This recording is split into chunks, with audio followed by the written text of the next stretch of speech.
a lot of you are going through the very same things that I'm going through right now. Just hold your head up. Hi, Luca. Daddy loves you. I'm on my way. Hold on, Makai, buddy, don't let go. Daddy's on his way and I'm in control. Hold on, Luca, honey, don't let go. Daddy's on his way and I'm in control. Hold on, Makai, buddy, don't let go. Daddy's on his way and I'm in control. Hold on, Luca, honey, don't let go. Daddy's on his way and I'm in control. All I know is pain, all I know is sorrow. Look into these eyes and you see that they be hollow. No future for tomorrow, I will beg or borrow. Whatever it takes, whoever's bones I have to break. Even if I have to take fate into my own hands to make sure that we're reunited once again. Come on, sing it with me now, sing it with me now. Yeah, yeah. Hold on, Makai, buddy, don't let go. Daddy's on his way and I'm in control. Hold on, Luca, honey, don't let go. Daddy's on his way and I'm in control. Hold on, Makai, buddy, don't let go. Daddy's on his way and I'm in control.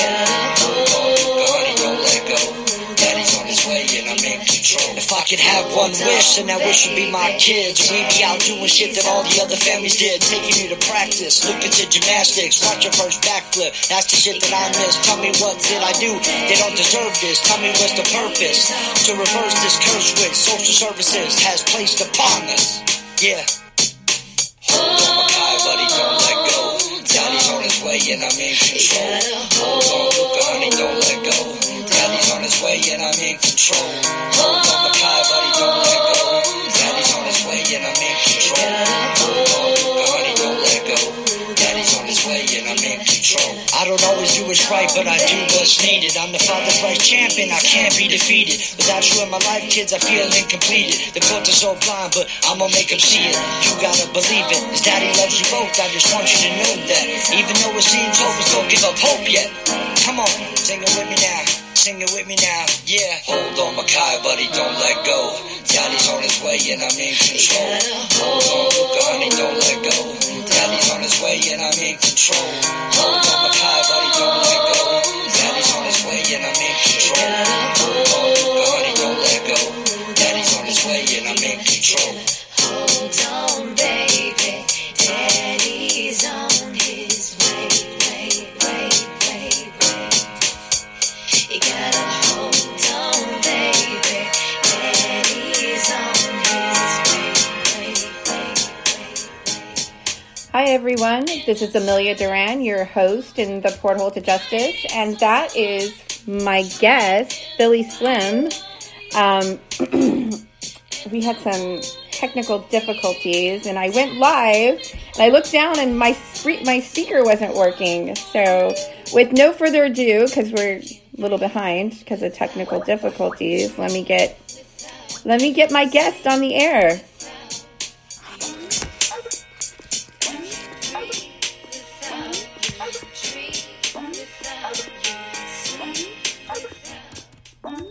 That was crazy. Amelia. Hi, welcome to the Porthole to Justice. I'm sorry about that. That's okay.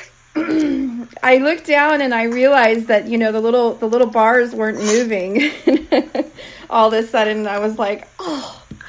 Did anybody hit you? Were they hitting you up on social media saying, hey, we can't hear you? Yeah, on Facebook. So, yeah, hopefully everything's good. Welcome to the Porthole to Justice, the window to the truth.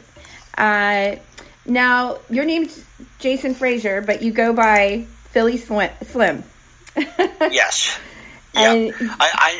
I normally hate when people call me Jason, especially people who don't know me, because, it's just one of those things, like my mother calls me Jason, obviously, but but yeah, most people call me Philly, or they think my name's Phil. But as we were talking before, the technical difficulty, a lot with when I did Eminem covers, back when I was sneaking into bars at 19 and doing covers of that nature, and had a fake ID and the whole nine just to get in there and perform for folks. Mm-hmm. I look like Eminem. So I was an Eminem lookalike, so they called me Slim. And then when people realized I was from Philly, then it was Philly Slim. That's kind of how it got adopted. So you were actually asked to be a lookalike for him. Yes. Mm-hmm. And, You remember back in 2001 when he dissed Fred Durst in Las Vegas? I was 20 years old. uh-huh. Yep. And I was 4 people back from there. The Real Slim Shady video. I was one of the lookalikes that was on the little carousel that we were going around. It was a cool experience. How fun. Yeah, it was a cool experience. But that's kind of how that's kind of how I got started, just seeing the behind the scenes of it and writing my own music. And then I was like, this is awesome. I want to be involved in this someday. Mm-hmm. So you make your own music now, which I just played the introduction of your song "Hold On," which I think is really great. By the way, is that your real son in the video, or? Yes, it is. It's my real son, but not my daughter. I haven't seen my daughter in 7 years. Oh wow! So yeah, so that's how hence the Father's Rights movement. Yep. It's kind of a long story, but to sum it all up, my mother, as we were talking about on the break, but my sister who passed away some years ago, she had cerebral palsy and spina bifida. So all my life I grew up in a disabled family and a handicap, and it's just always been my heart. And just people who are less fortunate. And so just growing up with a sister like that who had special needs, I mean, I literally, when my parents were at work, I had to catheterize my sister.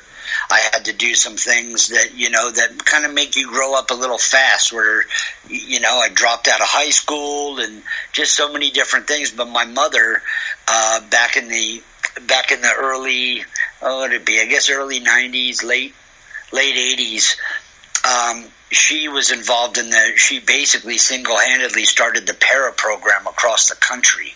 So back in Philadelphia, we took my sister into court and said, well, what do you want me to do with my disabled child? And that's what my mother had stated. We need 2 incomes. My husband and I both work.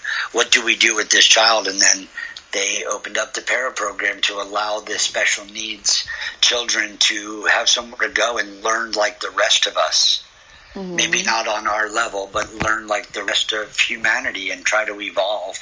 And so my mom always fought for those things, and her mother fought for the Negro College Fund back in the 50s and 60s, and she was involved in that and believing that, everybody deserves a proper education, regardless of your background. And so it kind of came to me in Father's Rights, and then it just took off. I mean, I had my son Makai at 23, and it was a blessing. And never would I have ever imagined that I would be in the predicament that I was in. I thought when I got married, it was for good, and never did I realize that this woman was going to do what she did. And I never seen it coming. Call me naive. I was back then. And then that's what happens when Philly Slim was born. I said, you know what? I'm done with this. I'm done playing that road you're just going to walk all over. Treated you like a queen, and we didn't get along. It sounds like not unlike your mom. You have a lot of stuff out there. You've got a documentary, you've got a clothing line. You're pretty active as well. Yeah, I try to. I don't make any excuses for anything I can't do in life. I get a lot of these fathers that, quit their job because they're paying $200 a month in child support. I'm like, are you kidding me, man? I've been paying anywhere from $500 to $2,200 a month for the last 12 years. I mean, it's just one of those things. I don't know. I really don't understand it, because growing up, in the 80s as well, like you, my parents would strive to, put us in dance class and gymnastics and provide us with a better life than what they had.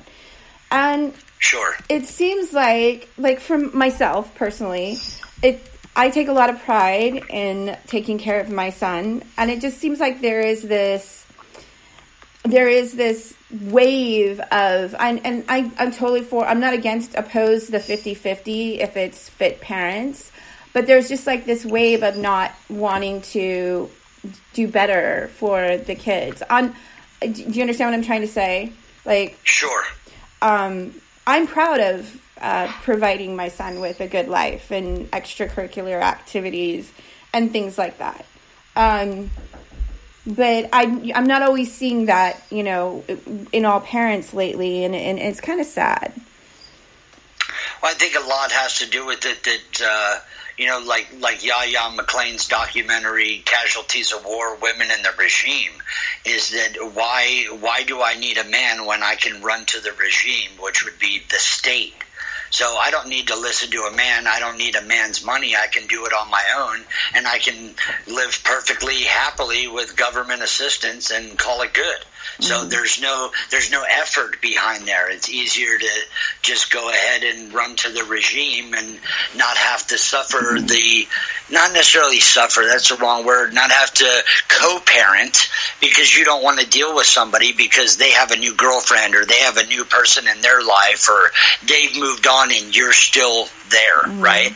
So there's really no, people just use the state assistance and, they live a mediocre life and they just exist. That's basically it, They're not out there really trying to help other families. I mean, what is your purpose in life? And I mean, it takes a lot of people don't know their purpose in life. A lot of people don't know where they fit in. And, I talk a lot about this with the military aspect of it. My father, was like, don't you ever join the military. Don't you ever, ever, ever do it. I do not want you following in my footsteps. The military is the worst thing to do. And he was in Vietnam in the JFK era, the J. Edgar Hoover era. He was in there where you were assassinated for speaking the truth and speaking up. And when he realized that Vietnam was fought over money, oil, power, and greed, I mean, he didn't realize that till he was 50-some years old because he was dead hard set, being I'm an Air Force man, and that's what he was about, but he was in that era where, if you're not out by 18, you're going to be out because you're going to go sign up for the military. That's how his parents were. Yeah. So it's a generational thing, and some people are just forced to do something. I mean, if you could look at it and say most people that you interact with, the 11 other human beings other than yourself, if you look at the calendar, and if you study like I do, I mean, you look at it and you can see that most people who join the military are looking for what? Sure, a lot of them are looking for a career. A lot of them are looking for, but it's a brotherhood. That's why we have so many people. Get a better people education. Who have, get a career. Some people are in it for a career, but what would the percentage of that be? What would you say? Because there's nobody in our era, Amelia, that I could ever think that would stay in the military right now for 24 years and become a chief master sergeant. Never. It's not going to happen. It's not going to happen in this generation. It's just not there. You get people that'll stay in 15, 20 years. That's a blessing. Yeah. So my dad's actually a Vietnam vet as well, and I have to say I agree. But did he steer you away from it too and just told you it's probably not for you because he wants something better for you, unless you're the G.I. Jane of the family who's like, you know what I mean? That's where you get that. You go, no, I can do anything a man can do. Okay, well, get over there and do it. This is really what you want. Personally, I'm really particular about who I have on the port and who I let in. And, I've been doing this for 7 years myself. And I watch people for a while.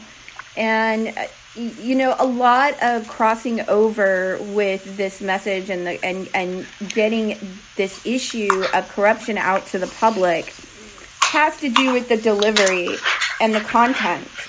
And I've been really, really impressed with everything that you do, and you're blazing a trail, and I think it's awesome. Thank you. It's consistency is key, you know. So I just try to involve myself with good people and keep pushing like yourself. I mean, I appreciate you having a platform for folks to be able to do this. You know, 12 years ago when I started, there wasn't this type of platform. Like I said, you know, Facebook really was just kind of getting going. There wasn't a lot of dads out there. It was, you know, it's huge over in Europe. I get so many fathers in Europe, Australia, they're just New Zealand, they're all over the place. I had a guy hit me up from Ireland. He's like, it's getting bad here. Another gentleman wants me to come to Bangladesh. And it's crazy. It's how such a global epidemic this has become. It's in India. It's, you know, the judges are targeting the parent. In India, the men are actually killing themselves.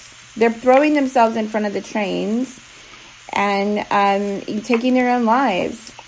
What's happening is the majority of the breadwinners in India are the men.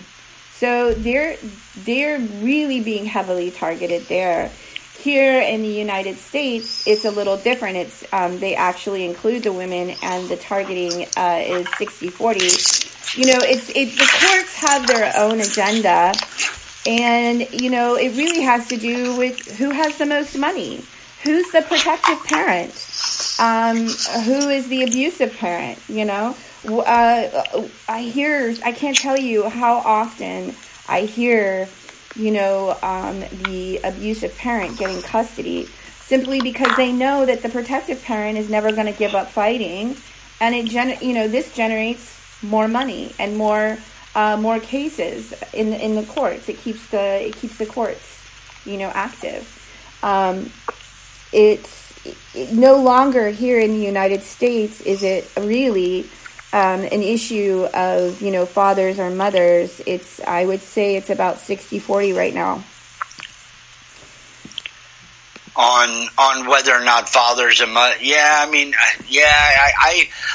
kind of somewhat agree with you, you know, to disagree, just because I see, if you look at the pendulum and the way that it swings, can you tell me how many single fathers out there are getting assistance? Do you know the statistic? How many battered men's clinics do we have? We have very few, actually. There's none. I think there's one, and I was going to have him as a guest on my show, and he didn't follow up. Well, then go ahead, I'm sorry. Oh, he didn't follow up with me, but he was opening a shelter. And I think I have Yeah, but we're talking about state assistance for single fathers, for mothers who, you know, are hooked on drugs or whatever. There's no state assistance. I'm talking about in the courts. I was referring to the courts, but the actual war on men is very real, and the war to remove the men as the head of the family and get them to leave the home so that the mothers can qualify for assistance. And there's actual incentives, Title IV incentives, to get the father out of the home during a CPS case, and I sent that over to you. I can't remember. And I was actually really shocked to read it. I was too, and thank you for sharing that. And I'm glad that you made that great point, because that's exactly what it is. And a lot of people are just asleep to that right now.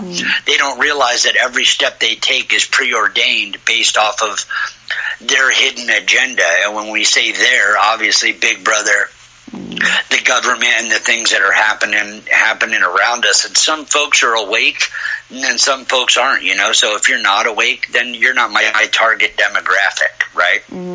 I'm not reaching you. Of course, I would like to awaken you and everybody that's going through this, but some people are just not there yet, you know. But I'm glad you brought that up, because it is. It's incentivized to keep you stupid. It's incentivized to basically... Well, it's a war. We have a war on the families, and you know, the family is the one thing that the NWO cannot sustain.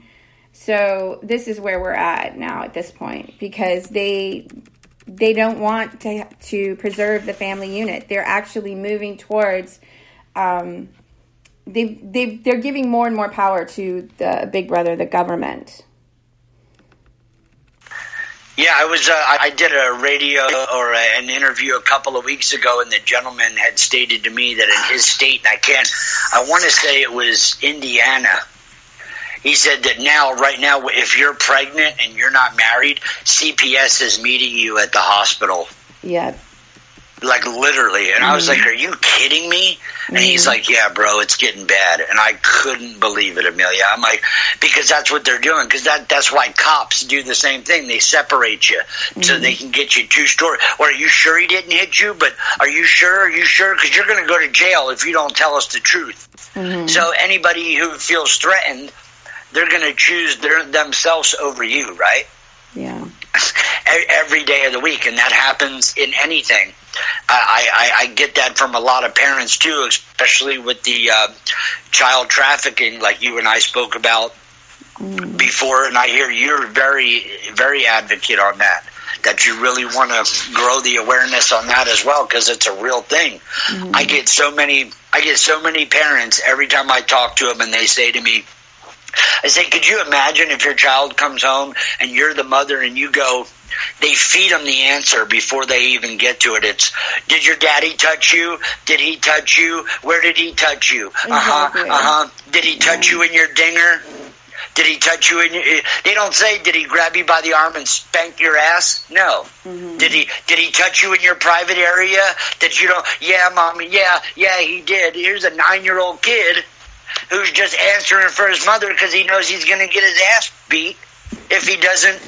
He's covering for him or her or however it is, and you're set up to fail because you're giving that. And that's what I love about Donald Trump that he's trying to do right now, is that if you're caught with a false allegation and you're found guilty of a false allegation trying to ruin someone else's life because of what? Your own selfish ways, your own selfish plots, your own selfish hidden agendas, there's something wrong there. Yeah. We have an issue where there's the false allegations, and then there's the real cases of abuse that is going under the radar, and children are actually being put in harm's way. And very often we lose these children quite a bit. And I profile those cases in the Portal to Justice because, somewhere, either the attorneys are not meeting their fiduciary duties. There's a big breach, and it's broken. And it's when you're separating families and you're making decisions that are going to affect people for the rest of their lives and for generations, and extended family and friends, we cannot sustain it. I mean, right now as it is, the majority of households are single family homes. And I wanted to reach out to you because I wanted to offer my platform to you whenever you'd like, because I want to start bridging the gaps. I want to start seeing more family units, pro-family. Somehow we've got to figure out how to come against this system so that it's operating in the best interest of the children. And I don't mean to use that quote-unquote phrase, because it does, for those of us that know, it has a really bad connotation, but that's my intention here. And for me, I just really like to see someone like yourself, and the messages that you're putting out there are really positive. And I think you're amazing, great role model. And thank you. Yeah, so you can just call me up and say, Amy, I need to get on the horn. Right. Yeah. Yeah, no, I greatly appreciate that. I mean, it means a lot. But it's been a long road trying to get here. You know what I mean? And it's for a lot of parents. And I'm with you, pro family all the way. Mm-hmm. But I want to touch on something that you stated about how they're incentivized. And another thing is too that I have spoken to numerous folks about. Is look at who they're hiring at the state level. I did a recording of it here in Denver, and I called, excuse me, sorry, I'm trying to get up a burp here. Okay. There it is. Sorry, excuse me, it was stuck. You get a hiatal hernia when you grow up from the 80s, you know what I mean? Yeah. Your food, it just sits right there. Long story short, look at who they're hiring. So I call my anybody at the state level, and you'll see even for Family Support Registry, every one of them are women. And how many of those women do you think are dealing with either baby mama or baby daddy drama, and how many of those men? I've hired and let go 3 or 4 child family investigators, and my last family investigator, Kay White, who I rap about in my music, The Battle, if they won't hear me in this court, then they won't hear me on this mic. And she was doing child family investigation work for over 35 years. Could you imagine the repertoire of families she's destroyed? Wow. She wrote a 17-page paper about me, a motion about me, to the courts, saying that I was the worst human being in the whole world. Mm-hmm. She even said when I was doing my breathalyzers, I was going in when an alcoholic normally wouldn't be drunk. And I go, at 8 o'clock in the morning? An alcoholic normally, if you're an alcoholic, you get up drinking. You're an alcohol abuser. But just the things, how they badger you and destroy your life. And then I looked at it, and then she told me I minimized my issues. Mm-hmm. And I said, I minimized my issues. Why? Because I'm not willing to hold you accountable for your actions. At the end of the day, she died of a heart attack. Really? Yeah. I mean, some people, it's weird. I believe in karma. I believe in putting it out there to the universe. And if you're out there wishing death upon anybody, death's coming your way. And you may miss it once or twice, or you may not, you know what I mean? You may glance past it, but when you're doing that, you're putting so much, the universe, the Milky Way galaxy is a vacuum. And these people these days, and there's a lot of them, are just sucking all of the good out of everybody and everything. It's like, it's just, you can feel the vapidness when you go into these courthouses, and when you're looking at these people, and they just have this blank stare, and they tell you, I withheld your evidence because it's not appropriate at this hearing, where we're substantiating your case, and oops, I'm sorry, I messed up, and they've just got this blank stare, and, we'll address it at the next hearing. Oh, well, nobody told me it was too late at the next hearing, Yeah. Well, they're banking on your ignorance. Mm. You're not gonna, like I said, how many of us would stand up and say that to a cop? How many people get up there? I study a lot of misdirection. Like, you misdirect things, and that's what the media does. But anytime you're talking with somebody, that's what it sounds like from my son. Did you study a misdirection course before it was time to come see me? You know what I mean? Because everything I say, he has an answer for it. He's got a rebuttal. Mm-hmm. He misdirects it back to this is why it's your fault. I'm in counseling. Mm-hmm. Okay, son, well, eventually you're going to have to deal with that. You can keep blaming me all your life, and you can blame, but one day eventually you're going to wake up, and you're going to realize that it was never my father's fault. He did everything he was trying to do. Mm-hmm. And it's given him that platform like this, Amelia, and what you're doing, and what a lot of folks are doing. Just keep continuing to give our message. I really believe that, I do the shows, we do specials on, certain legal strategies, and we talk about the law with Lotus Justice, and I put a lot of content out there to try and help the parents, and we're, like I said, I'm very pro-family unit, and I've been wanting somebody from the fathers' rights movement to join us for quite some time.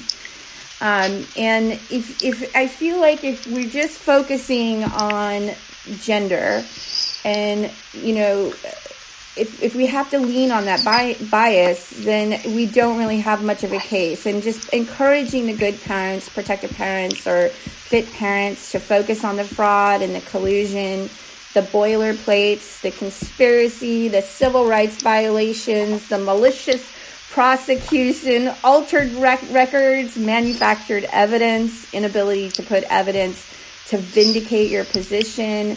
They routinely violate the Brady disclosures laws, especially in California, and the state laws as well. So, if we can focus on those issues and encourage the parents to focus on that, then I think that we have a better chance of fighting the corruption. And this, the system is broken, and the more that we focus on where they're actually getting away with a lot of this, and we're not distracted, the better chance you have of getting your kids, or getting your parental rights at least reinstated and reestablished.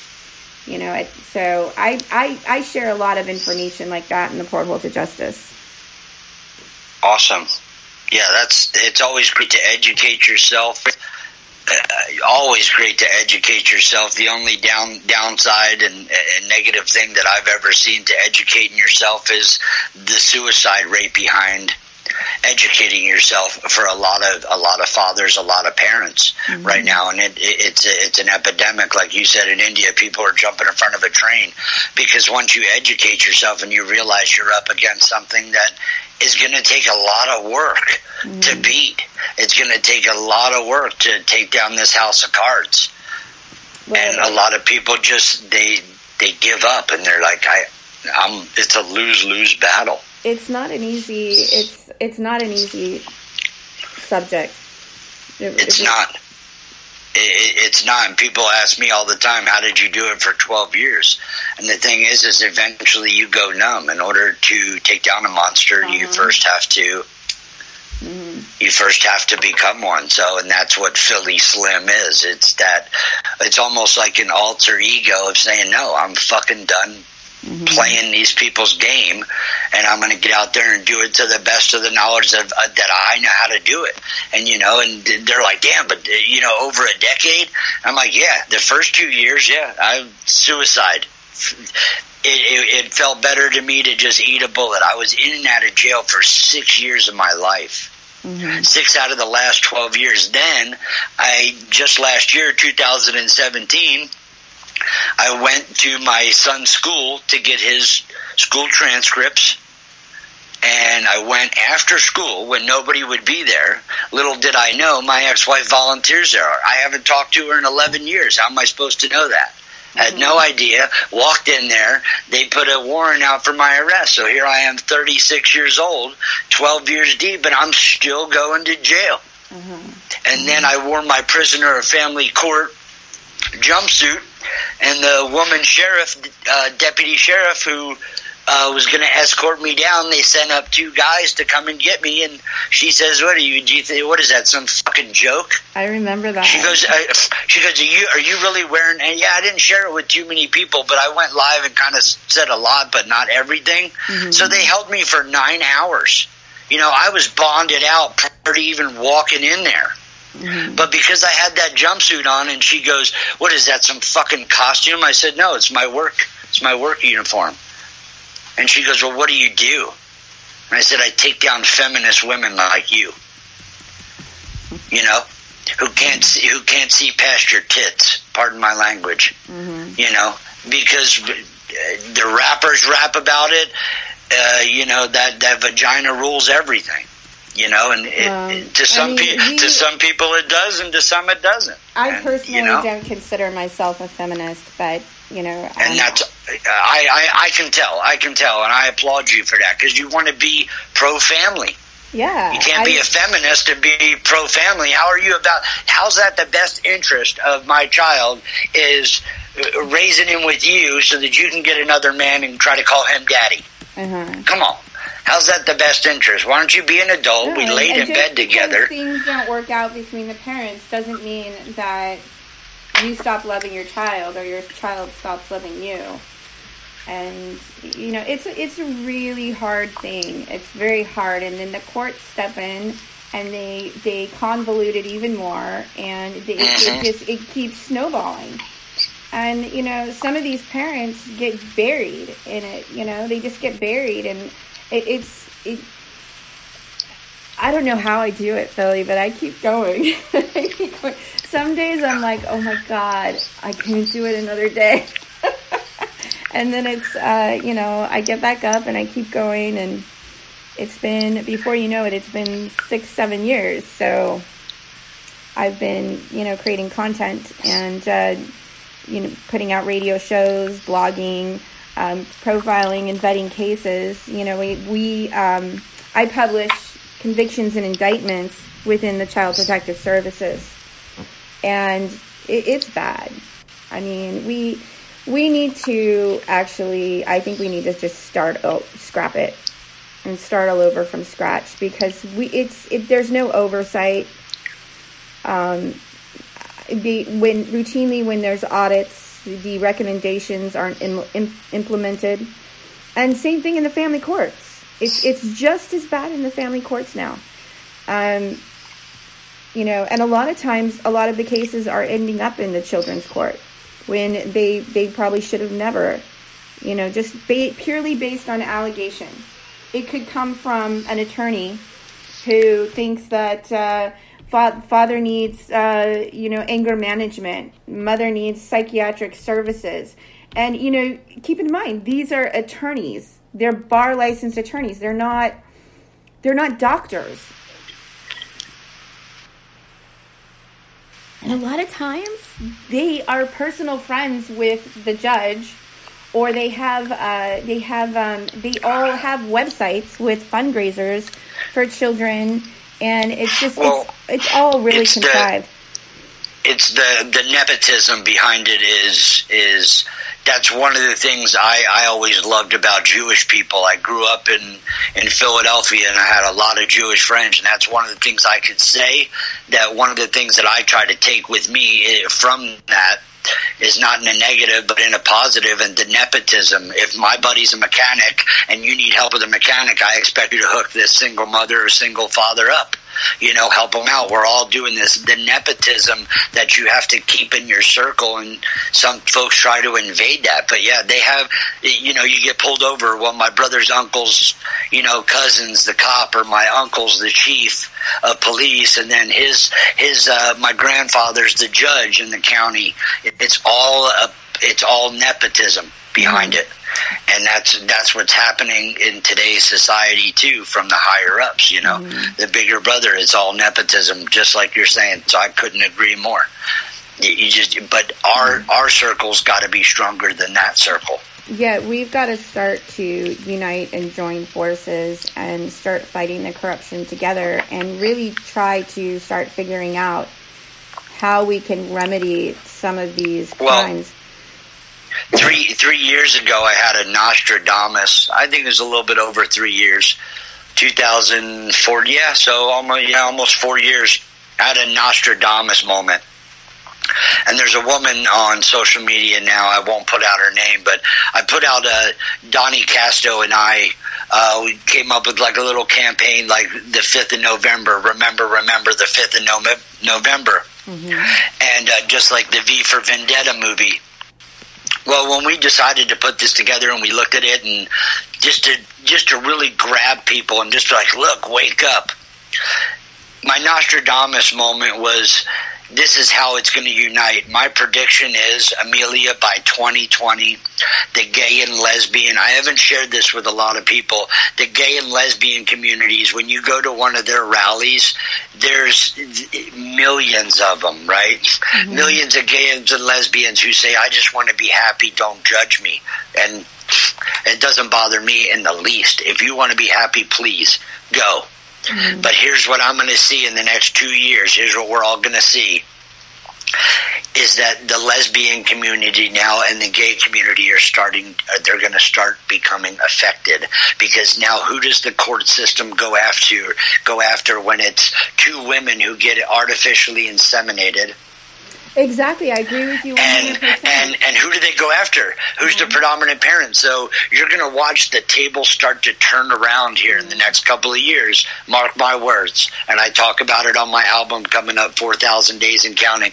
You're going to start seeing more women across the country that are going through this. And Shelby came out. Oh, I wasn't supposed to mention her name. She came out and said, my wife and I decided to have a child. And now all of a sudden, when she met another woman, or she did this or she did that, now all of a sudden I was illegally incarcerated for something I didn't do, and now I don't get to see the child that we both raised. And you're going to see it. You're going to see it in the gay community as well, gay and lesbians. I mean, who do you go after, a guy or a girl or girl? Well, that's what I'm saying. It's equal opportunity targeting. If they've decided that you're the parent that is going to fight the hardest and has more resources, you're probably going to be the one that's targeted. Just simply because it's going to generate more business in that court, and you're going to continue to go back and keep fighting for your child. Obviously, that's, But in 10, 15 years, what is your society made up of? Well, yeah. I mean, and so that's what's going to happen, because it's a parasitic. Fatherless homes. Exactly. So, giving kids Xanax and shit for their anxiety. Here, take some Xanax. Take this, because we're lobbyists and we're getting paid for everything you purchase. Well, and that's a whole nother issue as well. Yes. Yeah. Let's not get started on that. They're drugging these kids. I mean, right and left. Yeah. As fast as they can, as much as they can, and not only that, we have a war on masculinity in our society and culture. Yeah, we do. Amen. Yeah, we have some listeners tuning in. Welcome, Unique Missy. She says it's all a part of the agenda. We've got AK Cog. Hey, thanks for tuning in. Yeah, I don't know. All I know is we're kicking butt. And I'm going to keep going. And I'm just so happy that you're joining the port, and because we have a lot of fathers in the port as well. And, I'm a single mom, and it's hard, because I take my son to gymnastics, and I actually was awarded I have a unique situation. I have full custody of my son, and I'm extremely grateful. However, it's heartbreaking, because you want. Where's the father, if you don't mind me asking? Well, I don't want to get too much into it, because okay. Yeah, I don't want to talk. I don't want to go down that road, but I gotcha. You want that kind of role. You want that role model, or that masculine. You want your son to have that, and I practically beg. Let me put it that way. Sure. Yeah, and there's fathers out there like that, and they say that no, I'm a real man because I'm not going to do this. And it's all a control issue at the end of the day. And I didn't mean to put you on the spot. That's just who I am. Is that there's a reasoning for it. Mm-hmm. And with the same with my story, people look at it and say the same thing. Oh, you probably beat on her. Mm-hmm. Yeah, how could I? 1,700 miles away. Mm-hmm. You did this, you did that. Why can't you just accept the fact that I was set up? Mm-hmm. Like a lot of men that are going out, like you said, they're demasculating us. And what are you going to get in 10 to 15, 20 years? Mm-hmm. You're going to get a bunch of kids who are so Xanaxed out. Who would have thought growing up, Amelia, you and I as well, in the 80s, would it have mumble rap? Well, no, is the new ongoing thing, because you're so Xanaxed out, you don't know what's going on.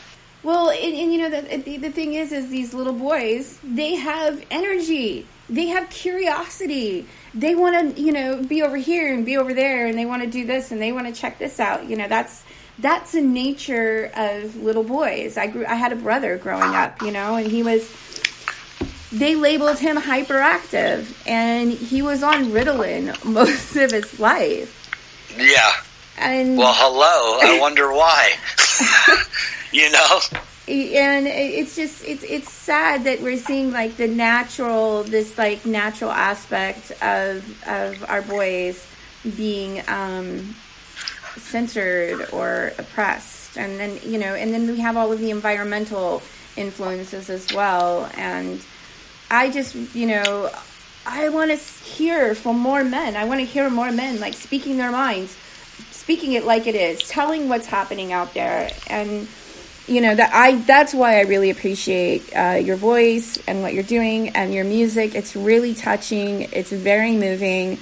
I encourage everybody to go to YouTube and check out Philly Slim. He's got some awesome music, very inspirational. If you're a father out there and you're fighting, I encourage you to join his platform.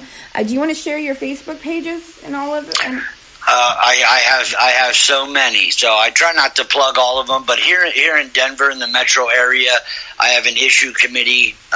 It's Faulty Colorado, FAULTY, as in Fathers Amending Unjust Laws Through You. We're all going through it. I have Support Truth Focus Group, also on social media. We have No Excuses Entertainment, which is my entertainment company that I kind of bundle everything together with, being an artist. I have shopnegear.com for parental alienation gear. You also have a clothing line as well, and I wanted to touch on that before we go into Yeah, sure. I got that, and then I have you know, a lot of folks out here are familiar with the term MAD, and I'm sure it's a global thing or a national thing. But MAD is Mothers Against Drunk Drivers. Most people know that. Yeah. So I started an organization called FAM, which is Fathers Against Malicious Mothers. Because that's what we're dealing with is a hate crime. That person, your significant other at one point is they hate you. You know. So fam, why can't we get a Fathers Against Malicious Mothers organ? I'm against drunk driving, and I'm a guy. So does that mean? Well, I personally because it's got to be a mother. I personally call them narcissists. And they come in both genders. Yeah, they do. So I got together and was like, I'm going to do FAM, Fathers Against Malicious Mothers. And then I got Beat Dad Dead, which is what they're trying to do. They're trying to beat us dead. Those are all on social media. I'm also an admin on a lot of different ones that I won't mention, but you know, just great people who are trying to put out a great message and not just put out a bunch of memes that aren't really helping people. And I meant to ask you that, Amelia, when you asked me about the Fathers' Rights Movement, do you mean as in the organization, the Fathers' Rights Movement, or the actual Fathers' Rights Movement? The Fathers, no, I'm not talking about the organization. And in fact, I've been following you for quite some time, and I appreciate your message, and I think you're being very real. You're being real about the topics. You're being authentic. You're very humble. You speak your mind. You're putting the truth out there, and you're not just doing that, but you're offering solutions as well. And I think, you know, when we're just putting out, like, for instance, my memes are specifically to create awareness about the corruption within the Child Protective Services, because we have, you know, pedophiles that are registered foster caregivers. We have judges that are being convicted for human trafficking, child trafficking. You know, those sorts of stories, I think, have to be highlighted, and I do think it's constructive. It's not just a meme that I'm putting out there. I do know that there's just people putting out memes, and it's not really constructive. I agree. I mean, anything's awareness, and I don't knock the people that do put out memes and stuff. I don't necessarily knock them. It's just that I look at the organization like the Father's Rights Movement with Thomas Fiddler, and you look at it and say, okay, you're a 501c3, and there's 500,000. A lot of people don't understand, like the volunteers that volunteer to help, and God bless them. I mean, they're really a part of something big, and I'm not trying to knock the Father's Rights Movement, but do you know what it takes to become a 501c3? Educate yourself on what is going on. I mean, some of the pages that I'm involved in, Big Brother offers you 25 to 50 cents a like, and they want you to sell out your page so that it now can become theirs. And now you're looking at it. If you have 500,000 likes on social media and you do it for 50 cents a like, you do the math. I don't need to. Well, yeah, and there's some pages out there that's what they're trying to do. They're trying to get the most people they can get, and they're boasting about how big their network is. And they're helping no one. And they have all these attorneys. And they're all like private about it, and they're over there pointing the finger at you saying, why aren't you telling your real name? Why aren't you putting your face out there? Blah, blah, blah. Yeah, I deal with that all the time. I deal with it quite a bit, and I'm not in it for that. I'm real. It's sad, and that's one of the reasons why, like, people will change their names. I don't have a problem telling you my name, but if you don't know me, don't use my first name as Jason. You know what I mean? You don't know me. You don't know what Jason had to go through. You see Philly Slim. You see what I'm saying? You see this. You see this. Project Pat. You see Lil Wayne. You don't see Lawrence. You know what I mean? You don't see James. You see what these people have become because of the battle in which that they're facing. And you're not that person anymore. I am not the same person I was 12 years ago. You know, I'm not Jason Frazier. Jason Frazier died a long time ago. And Philly Slim emerged and said, I'm done dealing with this. I'm done feeling like this. I know I'm not alone. I know there's other fathers out there. I know there's other people going out there who are doing this. Like a lot of people won't even like your profile picture or like what you're doing just because they're haters, you know? And you're going to get that. And I don't share a lot of my information either because some people portray to be things that they're not. And I don't blame you. Hey, you know, you want to know about my situation? I'll let you know if I want you to know about my situation, you know? Because it's not your business, it's mine. Yeah. You know? And so certain things you have to keep to yourself, you know, obviously. Yeah. But that's just where that whole stigmatism comes from is exactly that. Is the journey it took over the 12 years, and you're 7. You know, I'm sure you've had to deal with some demons in your closet as well. Everybody has some monsters. But to take down this corruption is going to take a monster. Yeah. It's going to take more monsters. And I really like what you're doing and how you're going about it. It's constructive. It's inspiring. And, you know, it's such a dark issue. And we need more, like, strong male voices that are, like, telling it like it is, not sugarcoating it. Even if, like, you know, I have a lot of different radio shows in the alternative media network, and, you know, not everybody agrees on every issue, but if that was the case, it would be boring. You know, if everybody agreed on everything, it would be boring, you know. So I like authentic people. I'm attracted to people that live their authentic lives. And you know, speak their minds and their truth. And, you know, none of us are perfect, but, you know, of course, we're all in this together. And to come into the movement with, you know, for instance, I see it's like every 6 months, I see these new advocates that come on the scene, and they're all flashy. They got books and radio shows. Or they're real loud and they're like, we're going to go after the judges and we're going to go after the governors and take them down and, you know, citizens arrest. And the parents get all worked up and they're like, yeah. Yeah. And then, a month later, they've dismantled 3 groups and they've caused so much chaos and, they've compromised so many cases, and they have parents that have been, their cases have been sabotaged. So, I'm like a slow and steady. I'm a slow and steady, and well, if you're not helping, you're hindering, right? Mm-hmm. I mean, if you're not with me, you're against me.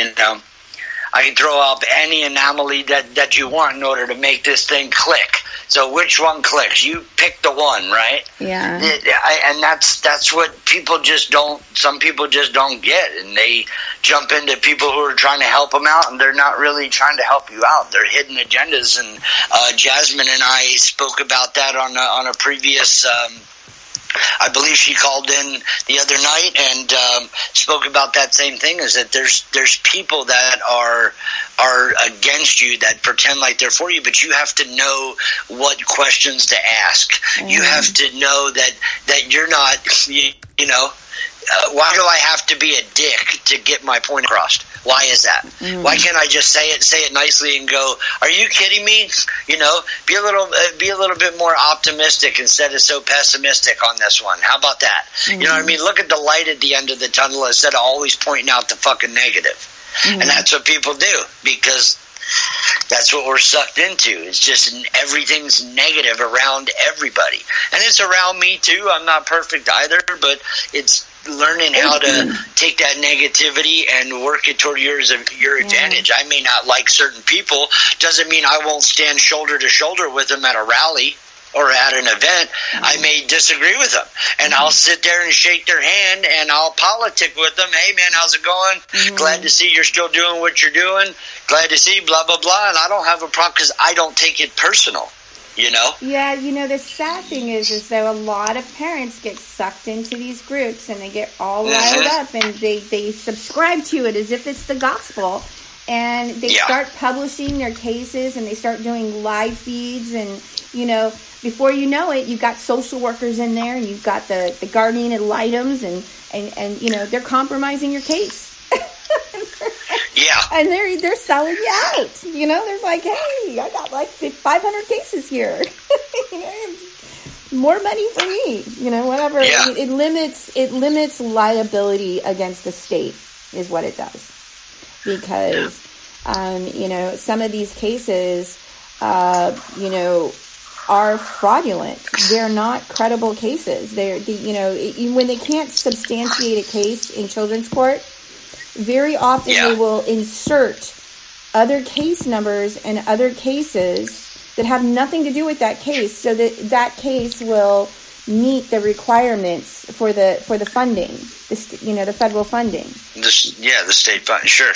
Yeah, the American Safe Families Act, and it's just the level of what these people will go through to protect lawsuits against the family courts and the child protective services, the juvenile courts, it's pretty elaborate from what I've seen, and I've seen quite a bit of it. Well, even here in Denver, in Colorado, if I had a gentleman approach me and he says, hey, Philly, man, I mean, if you want to get government grants, all you got to do is do something on mental illness.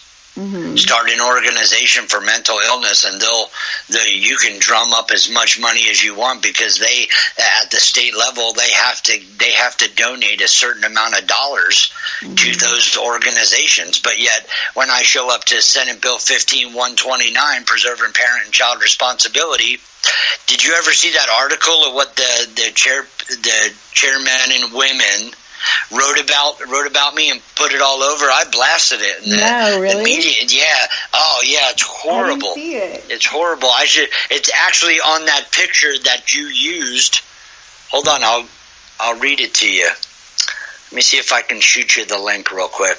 But it's crazy. They just blasted me for having tattoos everywhere and multiple piercings, and they said my testimony was drug induced, and I'm just like, are you kidding me? Well, Philly, they It don't was funny. make money from healthy people. No. They don't make money from winners. They make money from people that they can handicap, and they Amen.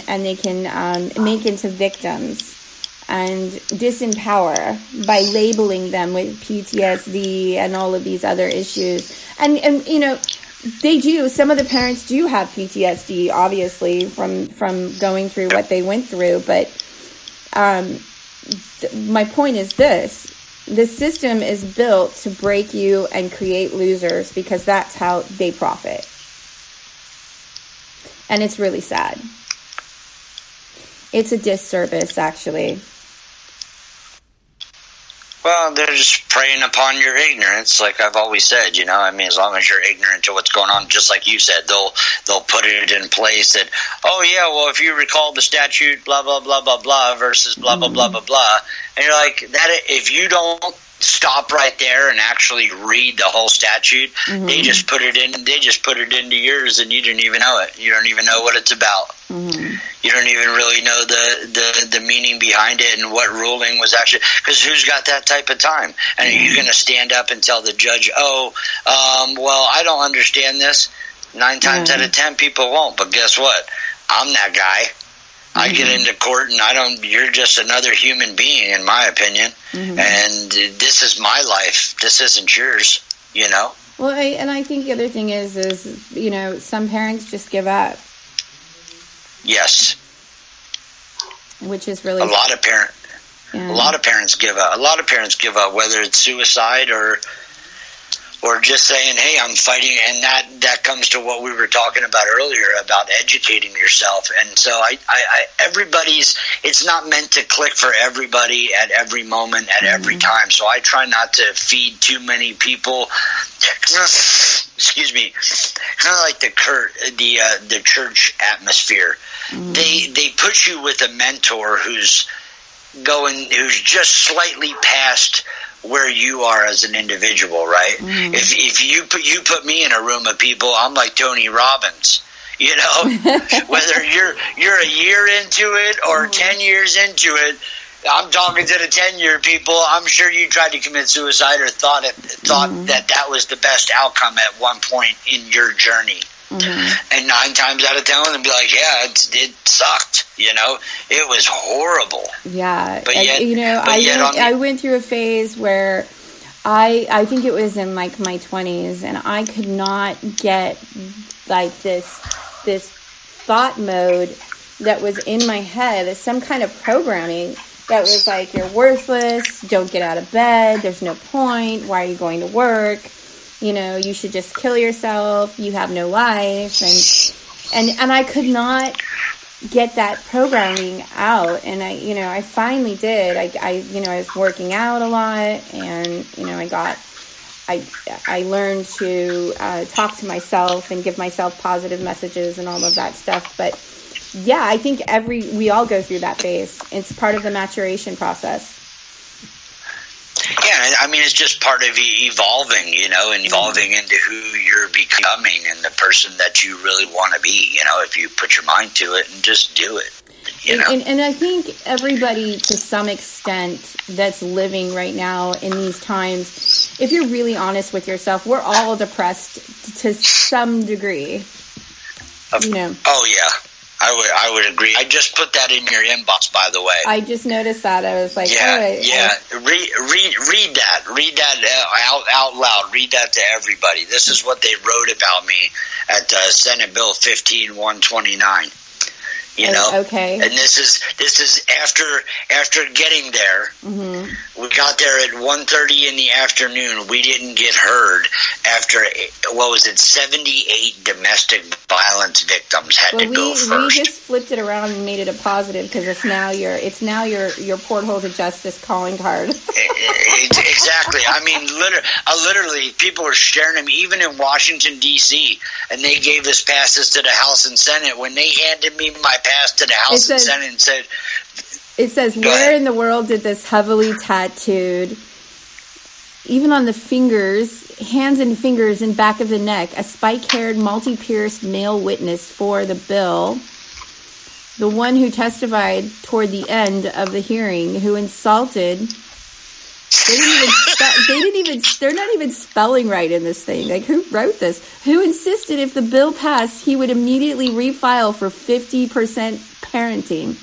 Then shouted some epitaph to the sitting chairman on his way to his chair following his testimony. Talk about a plant. Oh my gosh. And then read the bottom. This is how she concludes it. His testimony was garbled, distorted, perhaps drug-influenced, torturous, disgraceful, harmful to the bill's proponents. His departing comment was immensely forgettable to me. Wow. And when I posted that, well, when I posted it, the news, not to interrupt you, I apologize. When I posted it, the news, all I did was just put it on social media. And instantly, every channel was, who wrote this? I want to know who wrote it. I want to know who wrote it. So I got him in touch with a gentleman who, he's a hater, so I'm not going to mention his name. But he basically was, I'm like, are you kidding me, man? And so it was a woman who wrote this. Yeah, but I had a whistleblower on the show. She worked in the CPS office in Los Angeles. And she said that, she does background checks. And she said, they all sit in the lunch-rooms and they all sit in the boardrooms. They get together and they're encouraged to lie. They're encouraged to write in this manner, like to fabricate it and make it sound like, he was so gargled and distorted and perhaps drug influenced, and they're just implying these things. It's not the truth, but they actually encourage this sort of, implying that there's drug problems and there's anger issues, and they do this in the CPS case files, and which are presented to the judge. So you can imagine a judge sitting down and reading in the file, well, this guy sounds really distorted and perhaps drug influenced and torturous. He's disgraceful. That's what I was saying earlier about who we're hiring too. Because if I were to, so now imagine if you applied for the state, Amelia. Imagine if you applied for the state and you're like, yeah, and you're like at the interview, you're like, oh yeah, I know all about Big Brother. No, sorry, you weren't qualified. Your job would be turned down because you're too educated. They want somebody stupid. Well, yeah, that's the whole point. And they want somebody who, have you ever fought, and they ask you that same shit in your interview to set you up. Well, let me ask you this, because we have a lot of single women who are dealing with their baby daddy drama. Have you ever been, influenced or infected by that in your... Oh, yeah, my brother's aunts, uncles, nieces, sisters are going through it. If you actually answered... or you would never get the job. Well, they want individuals that they can compartmentalize and keep them, because every little job in the government and in the clerk's office and in the judiciary, all of them have specific job titles, and they're all compartmentalized. And, you'll notice that none of them actually are aware of what, the right hand isn't aware of what the left hand is doing type thing. And that's what we're dealing with. It's the sad state of affairs. But I have had so much fun having you on the show. I've got to get my son ready for dinner. But Philly, I want to have you back on for sure. Yeah, whenever you have an opportunity and we can get together, I really do appreciate everything. It means a lot. So thank you. Of course. And I'm thinking I'm probably going to make you a moderator so that you can post content freely, or we need good advocates and activists in the portholes of justice. There's so many parents there that need help. We've got, welcome Jedi. Jedi just joined. Philly is the man. Yeah, thanks for hooking us up, Jedi. You rock. Both my preventative worker and my CPS worker got issues. Yeah. We've got a lot of people in the chat today. Well, you guys, everybody, I got to get going soon. I got to wrap it up. But anything else you want to share with the audience before we sign off? Yeah, just everything we do today affects our tomorrow. I can't say that enough. And keep continuing to do what's right for you and your family. And thank you, everybody, for all the love and support. It really means a lot. And we just got to keep pushing and unite and come together. And if you know somebody who's going through it, or you're not spreading the word of gospel and spreading the word of Jesus and spreading the word of parental alienation and 50-50 shared parenting and everything that everybody's trying to do, and you're not spreading the word for Parent Porthole, you're not doing your due diligence. So make sure you just keep spreading it, keep educating people, making them aware. And I mean, that's and make sure you go to shopneegear.com, because I got a lot of parental alienation stuff, prisoner or family court gear. If a lot of folks that I run into these days don't want to, they're really, some of them are non-confrontational, so you don't have to speak. Allow your merchandise, allow your clothing line, your own fashion to be your statement. You know, if they don't want to hear you, make your own statement, find your own way. And that's what it's really about, is just educating people. I wear it everywhere. I've thrown out all of my clothes, and that's all I wear is that, because every day I want people to know and say, hey, what does that mean?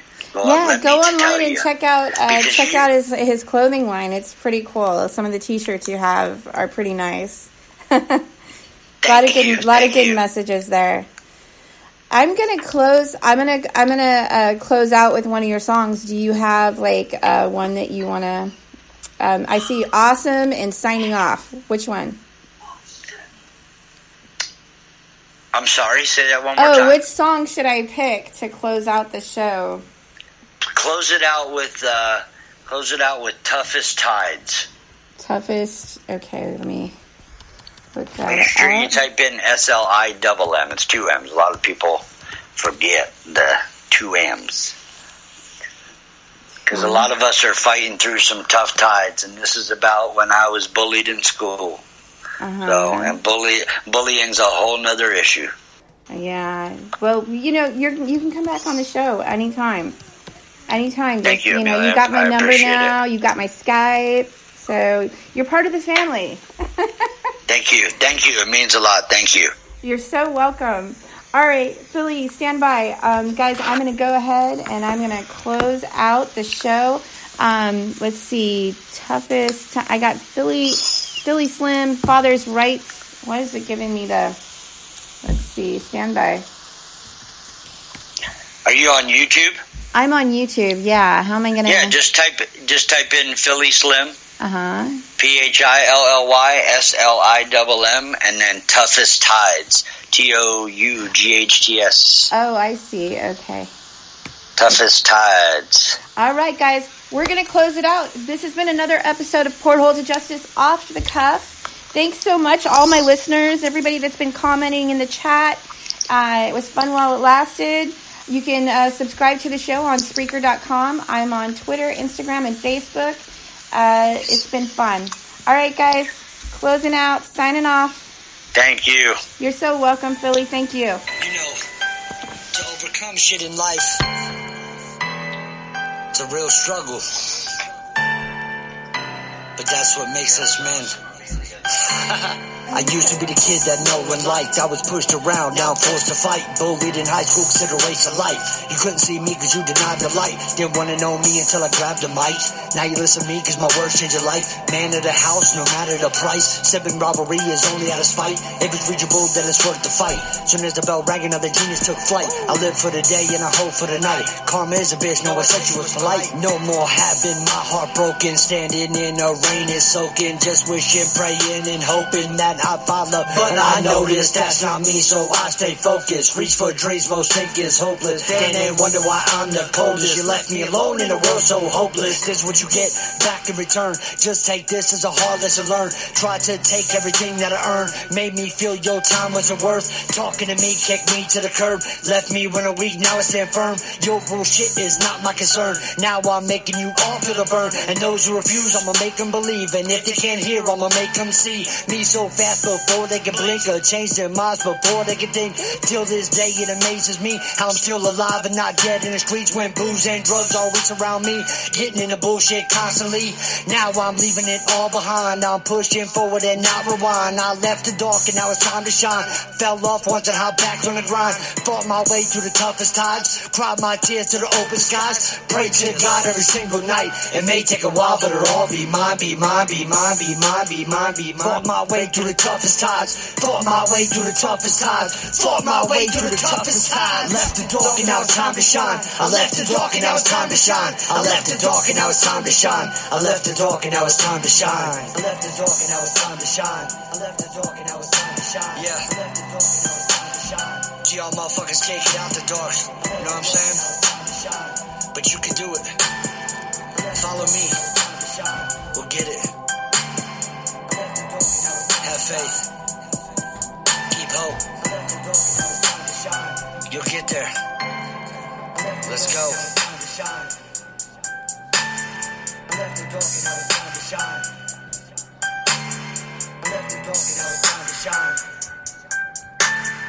Pray to God every single night. It may take a while, but it'll all be mine, be mine, be mine, be mine, be mine, be mine. Fought my way through the toughest times. Fought my way through the toughest times.